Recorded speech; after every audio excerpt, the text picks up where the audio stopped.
Good morning, guys. I'm Shubham Tiwari, my again of the Sanskar Academy, your science teacher. Students, आज का जो topic है हमारा वह है पौधों की संरचना एवं उनके कार्य। विद्यार्थियों, कल तक हमने अध्ययन किया था कि पौधे के भी जंतुओं की भांति अंग तंत्र होते हैं, जिसमें सबसे पहले जड़ तंत्र, प्ररोह तंत्र। जड़ तंत्र के मुख्यतः जो भाग होते हैं वो प्राथमिक, द्वितीयक और तृतीयक सहायक जड़ें होती हैं। इन जड़ों से मिलकर के एक तंत्र बनता है, उसे जड़ तंत्र कहते हैं। इसी प्रकार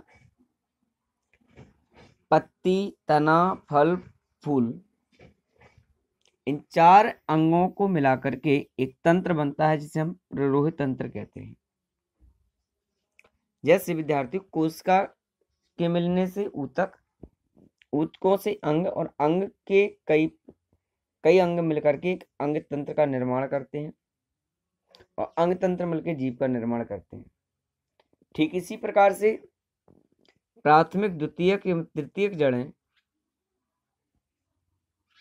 जैसे मूलरोम, मूलगोप आदि पाए जाते हैं, ये मिलकर के एक तंत्र का निर्माण करते हैं, उसे हम जड़ तंत्र कहते हैं।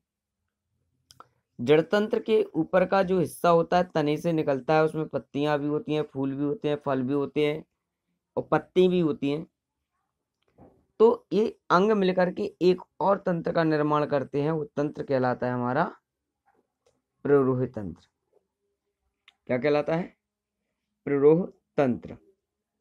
तो विद्यार्थियों, आइए जानते हैं कि पौधे की जो संरचना है और संरचना के बाद इनके जो कार्य हैं, इनके तंत्र के जो काम हैं वो किस प्रकार से हैं।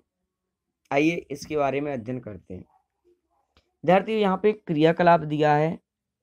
क्रियाकलाप में क्या है कि मक्का, चना, सेम आदि के बीजों को आप ले लें, उसको किसी कटोरी में या मिट्टी में कि किसी गमले में उनको बीजों को डाल दें। डालने के पश्चात उसमें जल का छिड़काव कर दें। अब प्रतिदिन आप उन कटोरियों को या बीजों को देखें कि उनमें क्या बदलाव हो रहा है, उनमें किस प्रकार की चेंजिंग हो रही है। विद्यार्थी, यहाँ पर आप देख रहे हैं इस सेम के बीज का है। ये देखिए, ये बीज यहाँ पर डाला है, कुछ दिन बाद ये यहाँ पर आपने देखा हो अंकुरित हुआ, ये मूलांकुर। ये देखिए, ये मूलांकुर जो है ये नीचे की ओर आ रहा है। देखिए कुछ दिन बाद और भी है, बड़ा हो गया। इसके बाद आप यहाँ देख रहे हैं कुछ यहाँ पतली पतली सी, आप ये जो देख रहे हैं जड़ें टाइप की और निकलना प्रारंभ हो गई। फिर यहाँ बीज ऊपर चला गया, ये पत्तियां निकली इसमें। इसके बाद ये और भी विकसित हुई जड़ें, तो यहाँ पे और पतली पतली सी जड़ें आप देख रहे हैं ये चली आ रही हैं। इसके बाद ये प्ररोह तंत्र का भाग ऊपर आपका बढ़ना प्रारंभ होता है।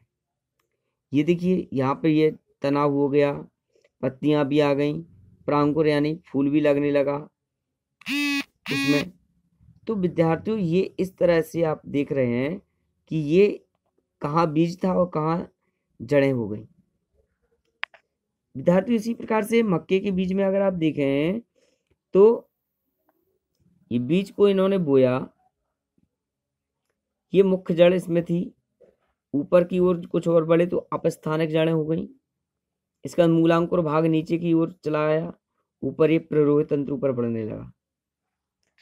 तो यहाँ पर यह देखने को मिला कि जो सेम के बीज की जड़ें हैं वो जमीन में ही बढ़ती चली जा रही हैं, जबकि मक्के के बीज की जो जड़ें हैं वो नीचे कम और ऊपर की ओर अधिक बढ़ रही हैं।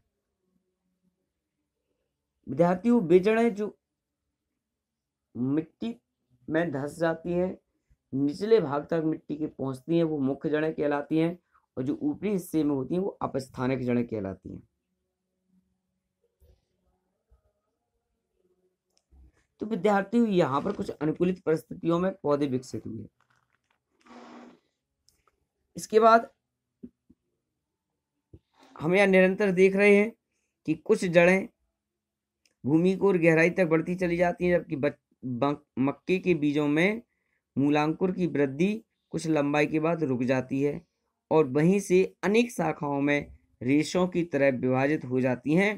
तो इस प्रकार चने और सेम की जड़ें मूसला जड़ तथा मक्के की जड़ें अपस्थानिक जड़ यानी रेशेदार झकड़ा जड़ें कहलाती हैं। विद्यार्थियों, मूसला जड़ का अर्थ है कि वे जड़ें जो मिट्टी की गहराई से गहराई तक भी चली जाती हैं और वहां पहुंच करके वह पेड़ पौधे को मजबूती प्रदान करती हैं, ऐसी जड़ें आपकी मूसला जड़ कहलाती हैं। वे जड़ें जिनका कुछ भाग ही मिट्टी तक पहुंचता है और फिर उसके बाद उनका अंदर जाना बंद हो जाता है और वह ऊपर की ओर ही बढ़ती हैं, रेशेदार होते हैं जड़ें, तो ऐसी जड़ों को अपस्थानिक जड़ें कहते हैं। तो इस तरह से अगर हम बात करें तो जड़ें दो प्रकार की होती हैं, नंबर 1 मूसला जड़, नंबर 2 अपस्थानिक जड़ें। अब मूसला जड़ में यहाँ देख रहे हैं आप मुख्य जड़, प्राथमिक जड़, तृतीयक जड़ और द्वितीयक जड़ें। आइए इन्हें जानते हैं क्या है। वास्तव में बीज के मूलांकुर से सीधे भूमि में धसकर बनने वाली मोटी जड़ को मुख्य जड़ कहते हैं। मतलब जड़ का वह भाग जो सीधा मिट्टी में धसा हुआ रहता है।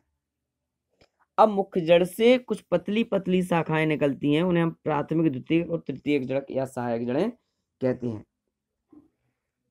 विद्यार्थियों, प्राथमिक, द्वितीयक और तृतीयक जड़ें जड़ के एक तंत्र को निर्माण करती हैं जिसे मूसला जड़ तंत्र कहते हैं।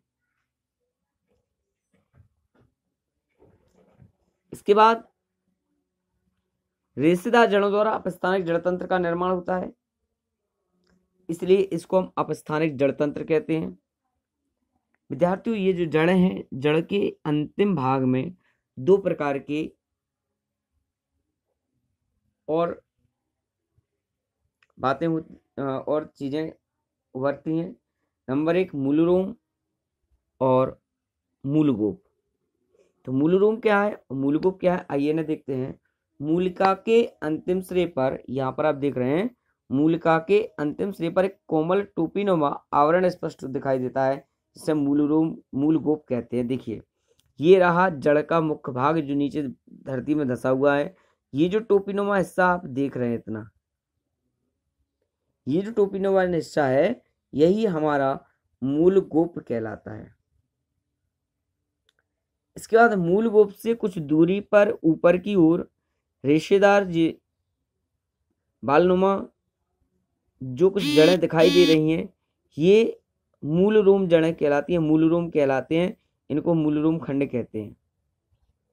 विद्यार्थियों, मूलरोम मिट्टी से खनिज, लवण और जल अवशोषित करते हैं और मूलगोप तथा मूलरोम प्रदेश के बीज का भाग निरंतर बढ़ता रहता है, जिससे जड़ों की लंबाई में वृद्धि होती है। इसलिए हम इस भाग को दीर्घ खंड भी कहते हैं। विद्यार्थी, ये तो था जड़ और जड़ के भाग, जड़ कितने प्रकार की होती है, इनके काम क्या होते हैं। कल पुनः जड़ के कार्य क्या है, प्रवर्तन क्या है, इसके काम क्या है, फूल पुष्प क्या है, इनके काम क्या है, इसके आगे की जानकारी लेकर के कल पुनः उपस्थित होंगे। तब तक आप सभी के लिए हमारी विशेष बहुत बहुत शुभकामनाएं, बहुत बहुत धन्यवाद। Thank you very much.